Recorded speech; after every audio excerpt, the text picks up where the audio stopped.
Hari ini kita akan mendengarkan legenda Nyi Roro Kidul. Yuk kita mulai. Dahulu kala, hiduplah seorang raja dari kerajaan Pajajaran bernama Raja Mundingwangi. Sang raja sangat gemar sekali berburu di hutan. Hingga suatu saat, ia tersesat di dalam hutan rimba yang tak pernah dikenalnya. Di sana, ia bertemu dengan seorang putri cantik jelita penguasa hutan. Putri itu berjanji akan membantu sang raja menemukan jalan keluar. Asalkan sang raja mau tinggal di dalam hutan dan menikahinya. Mendengar permintaan itu, raja pun bersedia menikahi sang putri dan tinggal bersama di dalam hutan. Setelah tinggal beberapa lama, Raja Mundingwangi merasa sudah waktunya untuk kembali pulang ke istana. Kepulangan sang raja disambut gembira oleh rakyat Pajajaran. Mereka menyiapkan pesta untuk menyambut kepulangan raja. Pada suatu malam, saat raja sedang tertidur lelap, ia tiba-tiba terbangun oleh suara tangis bayi. Sang raja pun dengan segera menghampiri suara itu. Terkejutnya sang raja ketika mengetahui bahwa ada bayi perempuan tergeletak di luar. Sang raja pun dengan segera menghampiri bayi itu lalu menggendongnya. Tiba-tiba, muncul seorang putri cantik yang tiada lain adalah istri dari Raja Mundingwangi. Sang istri kemudian meminta Raja Mundingwangi untuk merawat anak itu. Kakanda Mundingwangi, bayi ini adalah anak kita. Kini dia kuserahkan padamu untuk dibesarkan di kalangan manusia. Sebab sesungguhnya, aku ini berasal dari kalangan siluman. Bayi itu kemudian diberi nama Dewi Kandita. Dewi Kandita tumbuh menjadi seorang putri yang cantik jelita. Raja Mundingwangi menginginkan Dewi Kandita menjadi penerus takhta kerajaan. Namun, keinginan itu tampaknya sulit terwujud, sebab selir raja bernama Dewi Mutiara menginginkan anak lelakinya untuk menjadi penerus takhta kerajaan.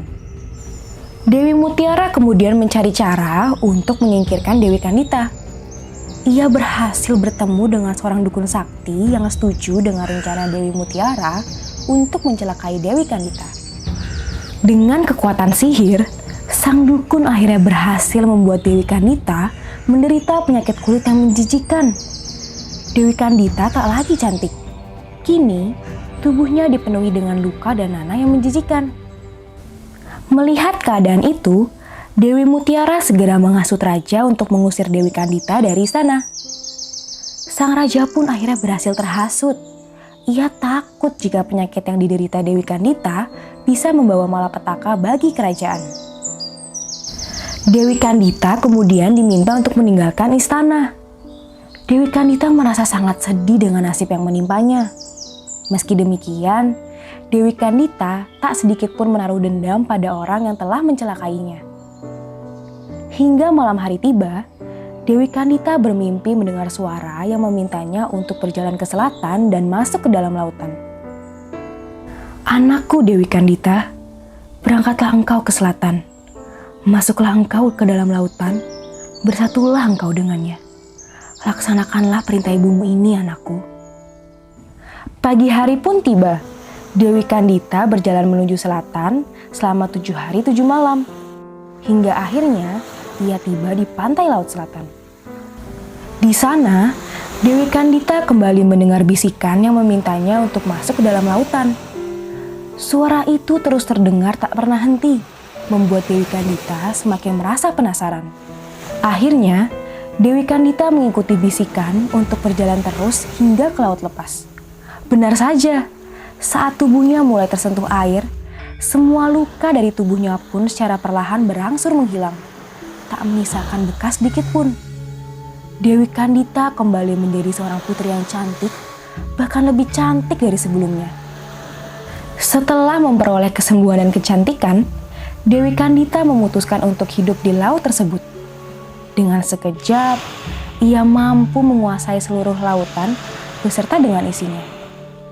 Ia pun kemudian mendirikan kerajaan yang sangat megah dengan ribuan pasukan yang senantiasa mendampinginya.